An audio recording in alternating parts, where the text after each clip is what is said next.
Hi, everyone, and thanks for being with me again. I'm going to question an article that came out in The Guardian, which I'll show you in just a moment. But really, it was about, are we afraid? And I keep thinking, well, what are we afraid of here in Australia? There's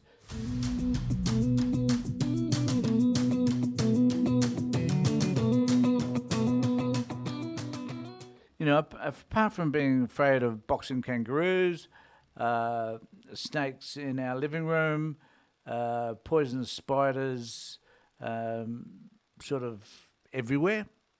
Um, getting lost in the outback, starving to death as a result of all of that. You know, heat, I guess. Suffering some of the terrible heat conditions that we've got. Maybe a drought or two, perhaps. Perhaps a flood. Um, Perhaps a cyclone. There are many things, I guess, in Australia that we could be concerned about. Being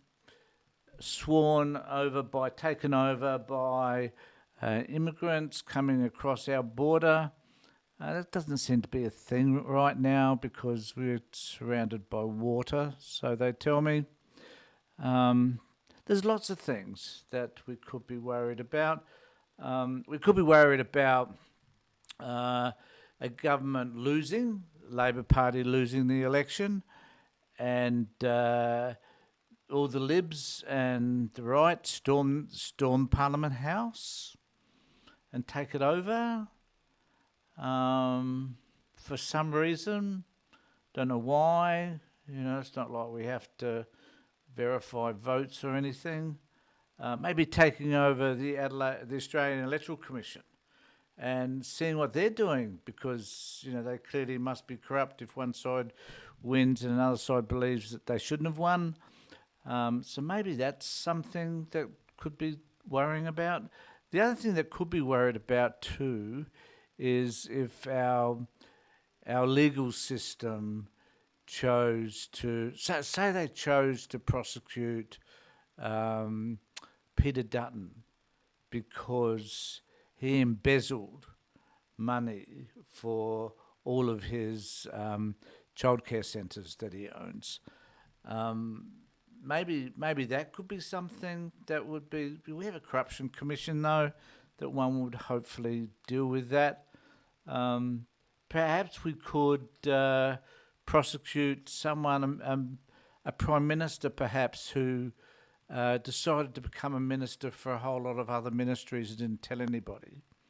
No, that would never happen here in Australia. So that's a bit irrelevant, I guess.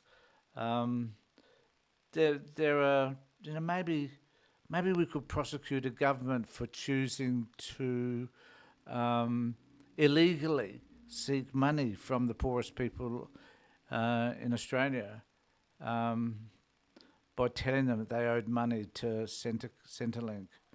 Maybe we could do that. I don't know.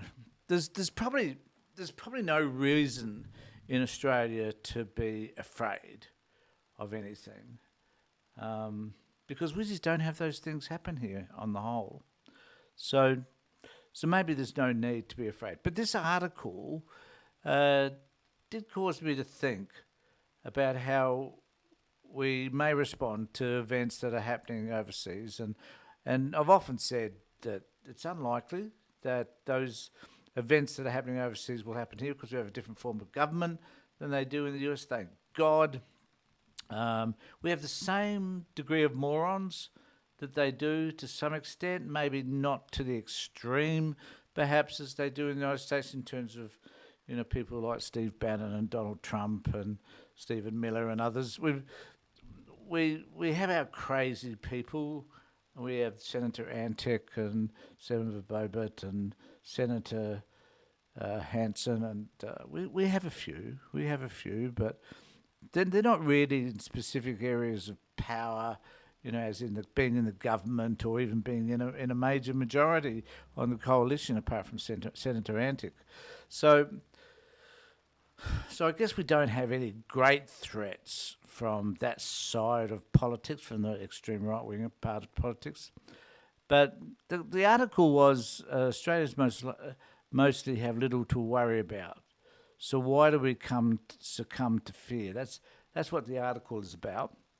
And I think that I just wonder about its relevancy, I guess, and perhaps that's worth analysing. So I've just highlighted a bit here. We'll just talk about this and let me know what you think. Watching the destruction being wrought in the United States, many ponder whether Australia's institutions and norms would be robust enough to survive a similar onslaught. And the question for me around all of that is, are we likely to have the same events occur? Because here in Australia, we don't have the same sort of institutions, I guess, as what they have in the United States. And, to be fair, the United States, they're just crazy. They probably are, they say, the article says. But few would have predicted how quickly the American system and its international commitments and standings could be eroded. That's true. I think I've been aware of that for some time. But, who listens to me? Ever since Federation, fear has been used as a political tool, always poised and ready to be pulled out at any moment. And I guess that's fair, because there have been some politicians that have used it. Most elections, we tend to use fear. There was the Medicare fear, 3 years ago, that was raised by the Labor Party in regard to the Liberal Party. Howard used fear when talking about the kids being thrown overside by the asylum seekers as they travelled by boat to get here. So fear certainly has been used. The official view then, according to the historian John Hurst, was that Australia was not the federation of fear, but the wise, solemn, rational federation of a free people, only possible through the advance of intelligence, still waiting on that one, and the development of a higher system of morality than the world ever saw before. God, they're lofty. They're rather lofty words, that, aren't they? Only possible through the advance of intelligence and the development of a higher system of morality than the world ever saw before. So it's not the federation of fear, but the wise, solemn, rational federation of a free people. Well, that's true, I guess. But, if you're certainly, I would suggest that if you're Indigenous, if you're poor, if you're just don't have the same opportunities that a lot of other people have, then, perhaps you don't feel that free, I guess. Yet, at the same time, fear is being invoked towards South Sea Islanders, Chinese and Aboriginal people. And by 1902, or they're agreeing with me, and that's true, right? And by 1902, their exclusion from the political system became law. They did. It wasn't until 1967 that we decided to get rid of the Australian white policy. So, we have stuffed up. There's no disputing that. Fear has been, I don't know whether you can read that. Fear has been roots in a society that has fewer reasons to be fearful than almost any other. It has deep roots in a society.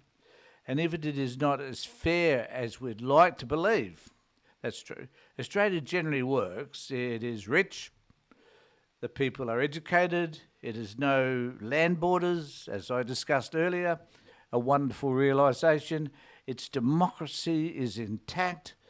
Tolerance has long been considered a virtue. And there's no disputing that as well, I think. Even though I'm probably a little bit hesitant about how tolerant we are, because I do wonder if, we had an opportunity and the right had an opportunity, if they would get rid of DEI, they'd certainly get rid of any notions around, they would. They'd get rid of ideas around anything to do with climate change, for example, and renewables and all that sort of stuff, because they if they could, they would, I guess. So yeah, I don't know about how tolerant we are, um, but so it says, but still we encourage to be fearful.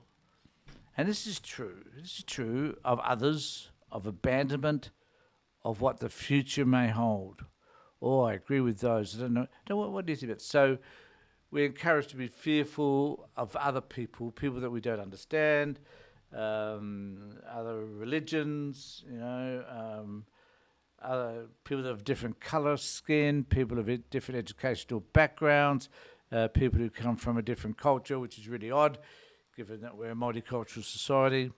So when trying to make sense of why fear works so powerfully in Australian public life, the old frames of analysts that focus on polling, party politics, economics, demographics, history, and even language help but fall short. I'm reading this carefully because I'm trying to understand what she's saying. There is a need, as Dr. Judy Mackin writes in her forthcoming book, Australia's Schism in the Soul, to add the tools of psychoanalysis. And the quote is, the psyche of the nation is revealed by its collective action and inaction. And I don't disagree with that, it is by our behaviour and who we elect and the way we behave towards others. Think of anti-Semitism, anti-Muslim behaviour, and it's, you can see that it is about a collective behaviour. Pretending not to know, ignoring the past, and encouraging ignorance can temporarily bury fear. But pretending not to know can make us sick when it leads to cruelty towards refugees. Oh, I agree with this. First Nations people, the poor, what we pretend not to know can actually kill. Ain't that the truth? Continuing the quote, Australia is a fragile, divided, anxious nation. We vote for policies that destroy the sacred core of people, of children, simply to assuage and manage our own fear. We are unable to accept the realities of Australia's colonial violence, and we will continue to pay a dangerously high price for this delusion. As for any person caught in a life of lies and delusions, our world has managed, through self-fulfilling prophecy, to become an unsafe place to be. Whoa. I guess that tells us then that we can feel or believe that we're living in a safe place.